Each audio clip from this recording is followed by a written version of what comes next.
Don't jinx it though. Don't jinx it. Cross your fingers, knock on wood, whatever you gotta do. Did you knock on wood? You need to knock on wood. Do I have wood? I have wood. I knocked on wood. You gotta do it too.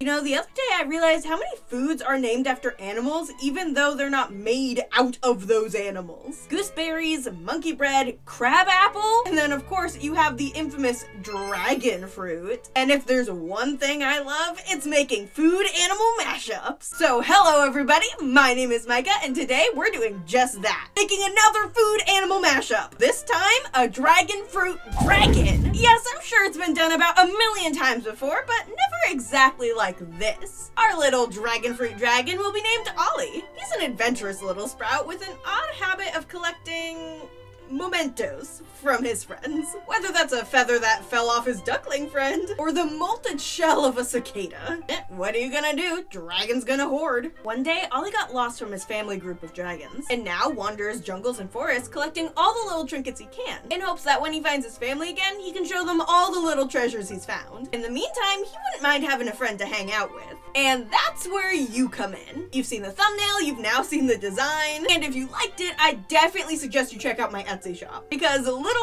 Ollie is up there right now waiting for a new home. The link to the listing will be in the description as long as Ollie is available. Or just head on over to Etsy.com and search up So Micah. Of course, Ollie is a one-of-a-kind handmade art plush, so if you want him, you're gonna have to act fast, because I'm not making another. Hopefully everyone who's interested in that has now had the chance to check out the listing, so let's move on. It's time for you to head on over to the desk and get started on this project. Okay, a dragon. Are we ready for this? I mean, we should be ready for this because I did some prototyping. So I only patterned 3 things for this. A leg, an arm, and a head. The head actually turned out pretty good. The only thing I ended up changing about this head was these little spikes down here. Just made them a little bit bigger, so they like stick out more. And the arm was easy enough. The only thing I changed about this was a little change about the thumb. Then the thing I changed the most was the foot. So I wanted to do something sort of like Roxanne Wolf with her feet. Except with hers, I had to hand sew on all of those claws, which took forever and was not the cleanest. So instead, for this pattern, I tried having the claws be part of the leg pattern. And as you can see, it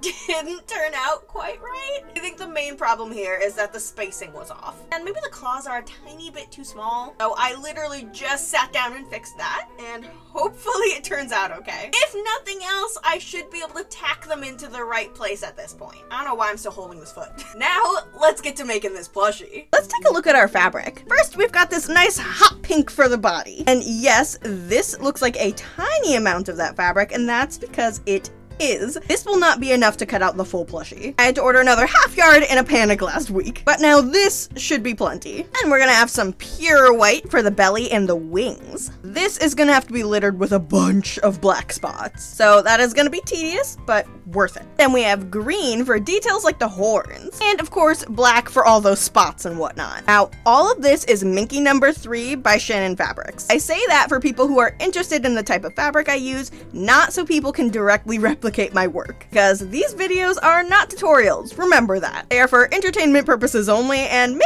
you'll learn a thing or two here and there, because I give tips and tricks, just not tutorials. But there is one exception to that. Standing Micah? Yes, of course. Thank you, Desk Micah. I've heard both you and my YouTube search terms loud and clear. You all want tutorials and patterns. For the entirety that I've made patterns, I didn't want to sell them or give them out. I just didn't want them all over Etsy like that one bat pattern was. I wanted my plushies to feel special. And while I still want my plushies to be special, I think I'm gonna give it a go. I'll now be offering patterns and tutorials on my Patreon. These will all be relatively easy beginner patterns, but knowing the basics of sewing will be a requirement. These are patterns after all, not sewing classes. Tutorials will range from things like how to weight a plushie to more technical thinky thought type topics like how to problem solve while patterning. These will be available to my lovely Bear tier patrons along with all the other benefits from all the other tiers. Now these patterns will be for personal use only. Pictures online with credit are all good, as are making 1 or 2 for close friends or family, but these are not to be used for selling plushies or redistributing the patterns. If they were ever to be used for that by anyone besides myself, that person would be blacklisted from everything I offer, and I will not be making any patterns available ever again. That is how serious I am about this. I'm taking a huge leap out of my comfort zone with this, and I hope my audience will respect that so we can all have fun learning about plush and pattern making. All that said, the very first pattern I'm giving out for you guys is gonna be this dragon egg. Not only is this pattern available on my Patreon right now, available till the end of April, but I'm also giving away the prototype right here, right now on this YouTube video. So stick around till the end to hear a little bit more about that giveaway. For now, back to the video. Now let's get all this cut out. There we go. Now, real quick sewing tip when it comes to doing details like this. I do all this with applique. Basically, that just means sewing one piece of fabric on top of another. But a tip for small things like this, make sure you cut it out way bigger than you think you need it to be. Like, these dots look kind of huge for the aesthetic I'm going for, but once you sew all the way around it, it's gonna shrink quite a bit, because you will be cutting off that extra fabric. But that said, we gotta get some pinning done.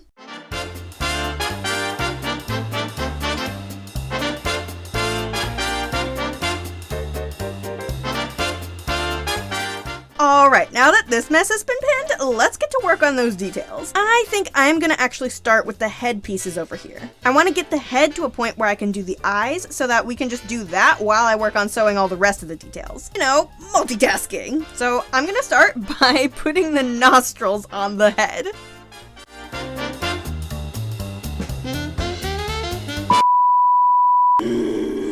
Okay, alright, Wanna know what's going on right now? I have sewn on and seam ripped off a singular toe claw, like freaking 3 times already. The first time I was like, oh, whoops, I must have done it wrong. The second time I was like, how did I do it wrong again? And now I'm like, the claws are too small.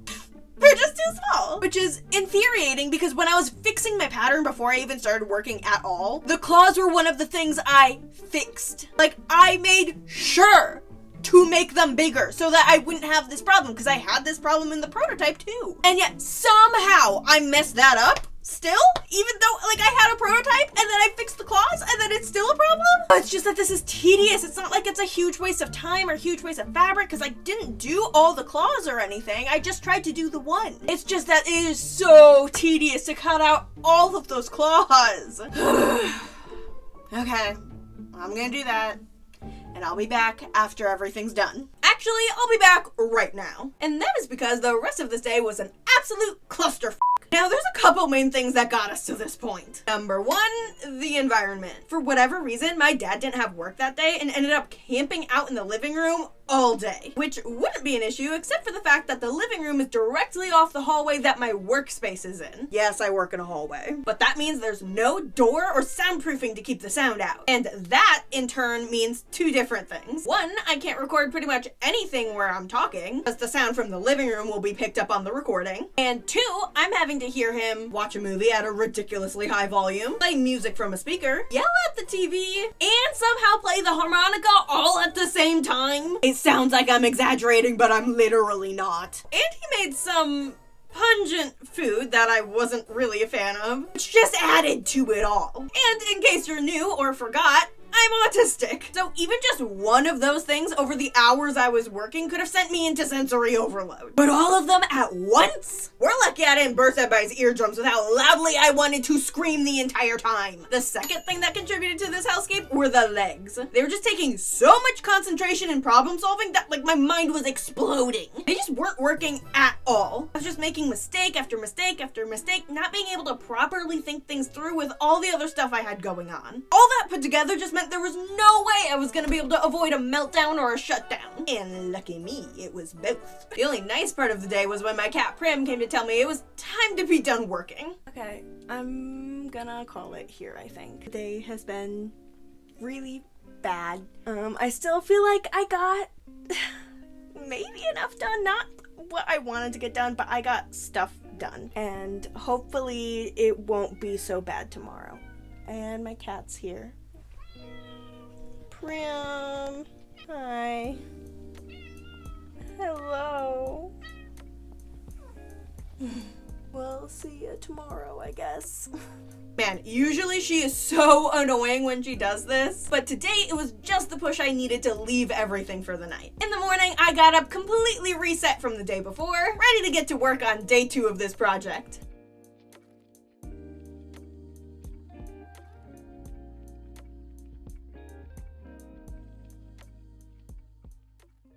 Okay, hi, I'm back. Thankfully, much more energized and ready to be, like, on camera. And also, thankfully, in a much quieter house. So what I just did was I took care of all of the leg issue stuff. So now, with the leg on the prototype leg, it is looking much better. Is it perfect?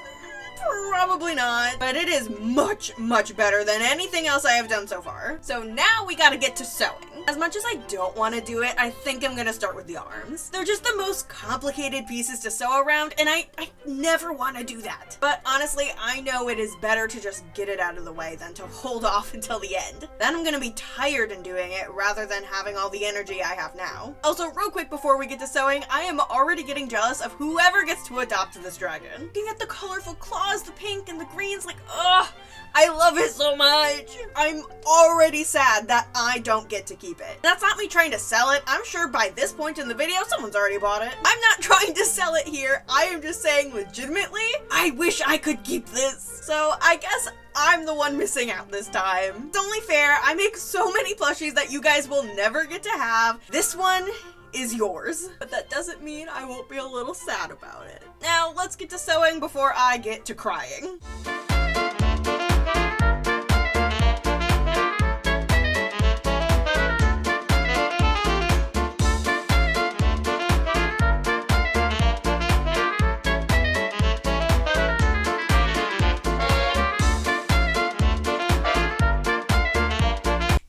Okay, hopefully you can't hear the shower going in the background, because I can't wait all day to do this project. Next, we gotta pin a bunch of this together. Of course, we gotta get the belly dart done, get the legs on the body, get some stuffing of some extras done, and then we can actually start attaching the body pieces together, like the backs of the body to the main body, which means we are doing this quite a bit faster than I thought I would. Hey, Micah, don't get your hopes up. This is still gonna take a while, so we better just get to it.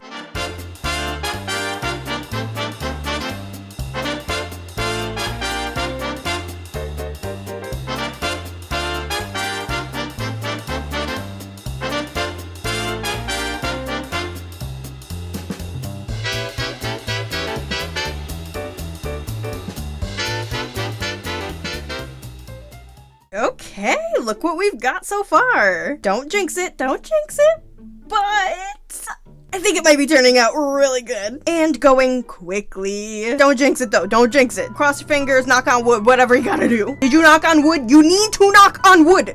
Do I have wood? I have wood. I knocked on wood. You gotta do it too. Okay, now that everyone here has knocked on wood, I'm looking at you, Ash. We can move on to my super secret armor attachment technique! There we go. Now let's pin up the sides.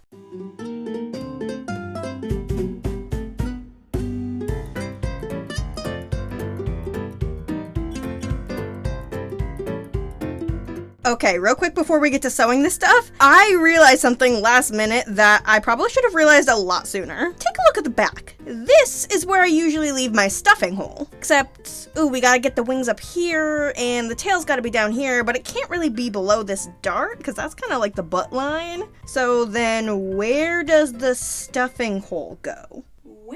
Indeed. Well, I have a couple options here. Most obvious one would be to take out either the tail or the wings so I had space for the stuffing hole, but I'm not gonna do that. Another more obvious one would be to move the stuffing hole to the butt area. But as funny as stuffing a plush through the butt would be, my plushies are weighted, which means a lot of stress on the butt area. And while my hand sewing can take the stress, I prefer not to put hand sewn seams in high stress areas just to be safe. And that's exactly why another option wouldn't work, where I only sew the tail to one side of the body and then leave a hole on the other side. So when it's sewn closed, it would be sewn onto the tail to close the stuffing hole. I don't really want to do that because the tail is also kind of a high stress area. Just because it's so fun to play with, you know? Then there's the final option, moving the stuffing hole to the head. Now, this would be a first for me, but not something I haven't seen before. I just typically put my stuffing holes on the back because you look at the back of a plushie way less than you do the back of their head. So aesthetically, the back is a much better place in my opinion. But in this case, it's necessary to move that hole up to the head. Otherwise, we just can't stuff the plushie. So needless to say, if I do not have to put the stuffing hole on the head of a plushie, I am not gonna do it. But now back to the video.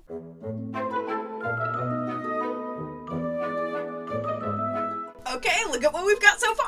They're looking pretty good. I did actually have to modify the tail just a little bit. It was kind of too long. Took up like the entirety of the back, which while that wasn't enough to give me a stuffing hole on the back, it was enough to make it look a little bit better. So now the next things we're gonna have to do is put on the horns and the feet. And that is essentially gonna be the same process for all 4 of those things. Just stick them in the hole and sew around in a circle. Of course, the horns are gonna be sewn on just slightly differently. So while the feet go on a circle and I sew around the top of them, the horns are gonna have to be turned kind of inside out. So they'll go inside the head, and then I'll have to sew around like a tube, kind of like hemming a really small pair of pants. So let me do that real quick. And now we can turn them right side too. Let's go. Okay, here's the skin. I am very excited. I think this is gonna look so cute. So let's not waste any more time because we gotta stuff some details. We're gonna start out with the claws and the fingers.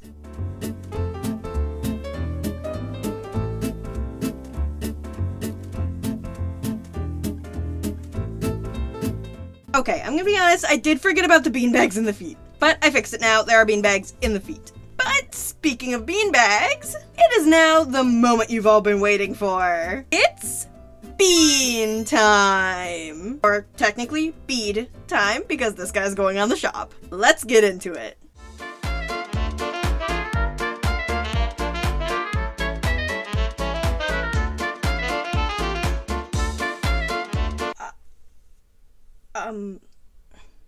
I don't know what to say. I snapped the stuffing stick in his head. Can I? Okay, I think I can reach it. Okay. Good thing you get about 1 million of those when you do projects like I do. Alright, let's just, Okay, now it's time to do some hand sewing. All we need for this project is some pink.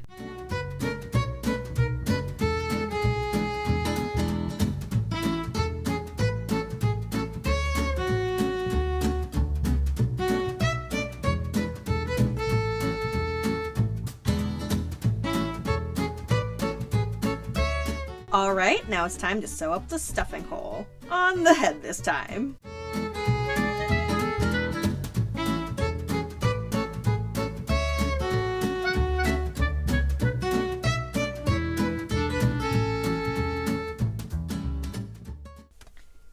Okay, there they are. Alright. Now, I think it's time for some glamour shots.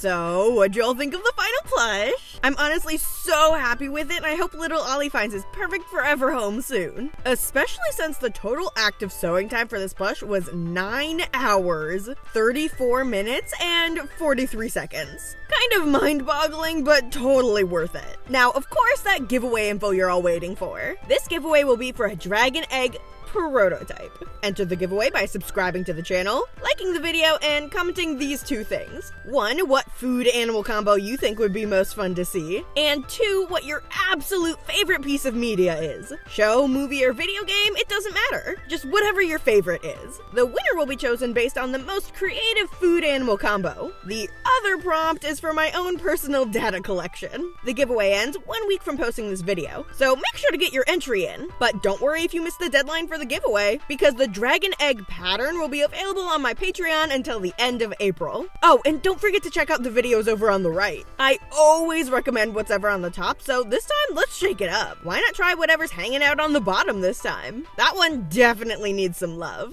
Alright, that's it, you guys. We're done! We're done!